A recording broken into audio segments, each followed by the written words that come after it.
Hey, what's going on, guys? Mush back at it with another video, with Steam releasing a billion games every month like they always do. In today's video, I want to take a look at 5 recently released Steam games that you need to know about. One of them is absolutely free, another one has a 1-hour free trial, and the other 3 are pretty interesting titles that I do want to mention as well. So without further ado, let's get right into it, and let's start things off with Light Matter. Now, Light Matter is the game that you can try the first hour of the game for free, and then you can upgrade to the full version to keep playing. Your progress will obviously be saved and carried over. The full game is $19.99, so a little bit pricey, not necessarily given that it just came out. But you guys know how I am a little cheap. Light Matter itself is a first-person puzzler where shadows kill you, watch your step, or be swallowed by the darkness. This game has a really cool, darker art style, very atmospheric. It got a 74 on Metacritic, however, the Steam reviews paint a much more positive picture, 89% positive based on 380 user reviews, and it notes it's a homage to first-person puzzlers, play tunnel vision games, love letters to the genre, use lateral thinking to solve mind-bending puzzles with light, shadows, beams, platforms, and light matter. Starring David Bateson as Virgil. Now that I'm thinking about photon power cells, let me test an idea on you. Have you ever wanted to stay awake forever? Fan favorite David Bateson leads as Virgil, CEO of Light Matter Technologies. The character Virgil has a vision for the future, and it notes, imagine at the center of a city, a core providing sustainable and renewable energy to millions. That is the future we are striving for. What will you sacrifice today for a brighter tomorrow? And if you are contemplating suicide, by all means jump that gap with the lamp. Light Matter is a game of the floor is lava with deadly shadows and consequences. Examine your surroundings clearly, think smarter, not harder. So a game with a lot of interesting mechanics attached to it, and again, you can try it out for free for an hour, so do give it a look. At the very least, add it to your wish list, and maybe it'll be a title that you check out once it sees a deeper discount. Next up is a game that has really taken the Steam world by storm and the PC gaming world by storm, and that is Temtem. Temtem is currently in early access, and right now, as of the recording of this video, it is the top seller on Steam, and it has been 48 hours since the game has been released, so kind of surprising that the game has still persisted this long. I talked about going into the release of Temtem that if they deliver a decent game, and if they just get the Pokemon fundamental down, this is a game that could absolutely explode on Steam. And the thing is, this is an early access game with its issues, and for it to be as well received as it has been right out of the gate, that is going to paint a very, very positive picture for it going forward, because this game is not going to be done until mid to late 2021. They've got a year and a half to iron out all the issues, add all of the content, and then go from there. And this game has a ton of potential, a world of potential, really. And again, if it's doing this well right out of the gate, there's a lot of room for it to grow. And if you don't know what Temtem is, it's a massively multiplayer creature collection adventure. Seek adventure in the lovely airborne archipelago alongside your Temtem squad. Catch every Temtem, battle other tamers, customize your house, join a friend's adventure, or explore the dynamic online world. So this is a game with a big emphasis on its online component, so that is going to add another layer to it, but it's making no qualms about it. This is definitely a Pokemon style game, even from the backdrop of the story. Every kid dreams about becoming a Temtem tamer, exploring the 6 islands of the airborne archipelago, discovering new species, and making good friends along the way. Now it's your turn to embark on an epic adventure and make those dreams come true. So if you guys ever watch the Pokemon anime, or you played any of the Pokemon games, you know that that's the general template for a Pokemon story, and that's not necessarily a bad thing. I think that's the easiest way to go about things, rather than writing, this extensive narrative like, say, a Digimon title would have. But the game will have you catch new Temtem, and the final game will have north of 160. I believe the current iteration of the game in early access has around 80. That's still a decent bit, and there's a lot to get into with the game. You've got a story campaign, an online world, you can adventure cooperatively, you've got housing, customizability options, competitive play, and it's going to be an always growing game. Remember, it's in early access, it's going to be evolving over time, and I think even after it gets out of early access, it's a game that's going to continue to evolve. Humble Bundle is the publisher of the game, so they're going to put some promotional muscle behind the game, and I do expect this game to get a lot bigger as time goes on. Again, it's being received really strongly right now.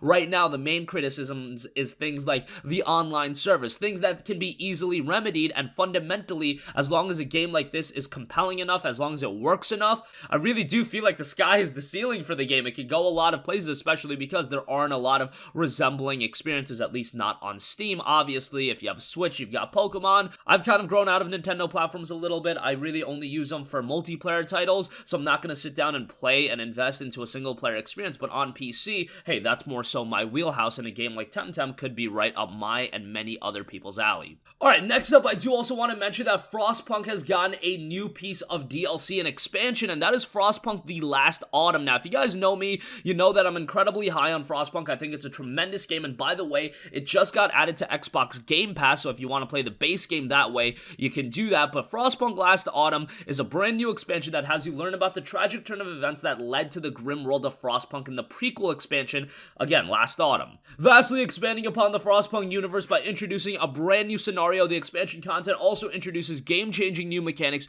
unique architecture, and broadens the game's deep lore and narrative. The Last Autumn is a turning point in the Frostpunk universe, revealing the restless events of Site-113 and its struggle to construct the generator before the freezing veil shrouds the Earth. This prequel expansion broadens the Frostpunk universe by introducing a new environment, new books of laws, and new technologies, and presents a range of new buildings, all of which let you shape the society and the city in unconventional ways. Leading a group of engineers working on one of the world's greatest technological moves, a generator, will require adapting your strategy to extraordinary situations. As the leader of Site-113, hope for the best, but prepare for the worst for Queen and country. It's got a lot of new features, again, a prequel story, a new endless mode variant, 2 new book of laws, new threats and issues to deal with, influence society in creative ways, from establishing labor unions to outright manipulation, new technology tree, inventions to discover, and resources to obtain, 25 new buildings to construct such as docks, a telegraph station, a labor union building, and more, new social classes including convicts, a cheap and obedient workforce. The expansion is a little bit pricey at $16.99. If you've yet to get into the Frostpunk experience, I think at this point your best bet would be waiting for a complete edition to go on sale. That includes everything. They do have a Game of the Year edition on sale. It's 49% off for $32.81. It includes Frostpunk and a bunch of additional content, including The Last Autumn for $32.81. That still could be seen as a little bit pricey, but I think Frostpunk is well worth it. I thought it was a tremendous game and well worth your time and money. Check that out. Next up, we have Boneworks. For you guys with VR, Boneworks is a very well-received game. It's an experimental physics VR adventure. Use found physics weapons, tools, and objects to fight across dangerous playscapes and mysterious architecture. Now, VR titles is one of those things that's still gonna be a mixed bag in terms of reception. When a game is released and it's VR only, some people are gonna be like, I have no interest in that, I'm not gonna get into VR. However, you really have to sit down and look at the VR library because it is getting incredibly compelling. Now, obviously, the main game that everybody's looking forward to is Half-Life Alyx, but if you look at all of the other offerings on VR, there are a lot of cool games, and Boneworks itself is a narrative VR action adventure using advanced experimental physics mechanics, dynamically navigate through environments, engage in physics-heavy combat, and creatively approach puzzles with physics. The game notes advanced physics, combat, weapons, and lots of weapons on top of that. Boneworks provides players with a plethora of physics-based weaponry, guns, swords, axes, clubs, spears, hammers, experimental energy weapons, nonsensical mystery tools, and anomalous physics weapons. And on top of that, you've got hyper-realistic VR object and environment interaction. You've got a quality story, a mysterious narrative, and explore the deep inner workings of the Mongol Industries artificial intelligence operation system Myth OS. And then you've got accurate full-body characters built from the ground up, providing a realistic-looking body presence and allow for a maximum level of immersion with physical interaction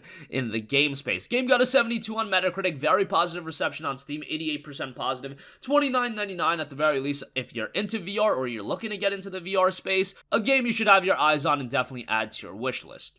And lastly, we have a free-to-play game that just caught my attention the other day, and this game looks really cool. Dark, it's Starfetcher's Pilot, the introduction to a wild ride with gangsters and deep state conspiracy theories. Overwhelmingly positive reception on Steam, 97% based on 651 Steam user reviews. Now, this is the pilot. It's part 1 of a journey following 2 inner-city thugs as they take on the hardest gangster there ever was. Starfetchers is an adventure huffing on the fumes of 90s midnight TV, delivering a story paved with bizarre scenarios, ugly characters, and high-paced action. Follow the gang, the Thorns, as they crawl out of the slum and make it to the top. Again, the game has a very cool art style. I think for that reason alone, it's worth checking out. You climb the ranks and become the most notorious gangster that ever lived, battle other gangs, help out weirdos, and learn the horrible secrets of the notorious demilitarized district, the Gray Zone. Starfetcher's Pilots offers a bizarre story with light RPG elements and high-paced action, sex, the government, violence, weirdness, conspiracies, ugliness, this is what describes Starfetchers the best, and again, it's an absolutely free-to-play game, at least the pilot is. We'll see how the game ultimately develops, but check that out, again, free right now on Steam. Came out just a little under a week ago on January 17th, and that's gonna conclude this video.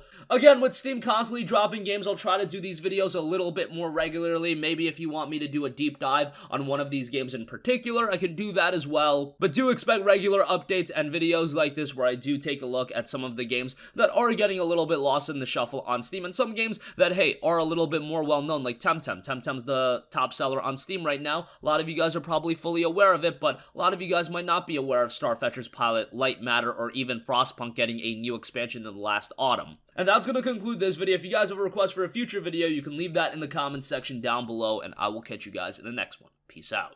Hey, what's going on, guys? Mush here again. Hope you enjoyed the video. As you guys might know, YouTube's notification system is sometimes a little bit wonky, even if you're subscribed to the channel. Maybe you're not abundantly aware that I uploaded a video. To remedy that situation, make sure you hit the bell notification button. This way, whenever I upload a new video, and I try to upload as consistently as possible, you will be notified directly of the upload, and you can watch it as soon as it goes live. I would really appreciate if you guys hit that button so you can stay up to date with all of the content I'm posting. But as always, guys, thanks for watching, and I'll catch you guys in the next one. Peace out.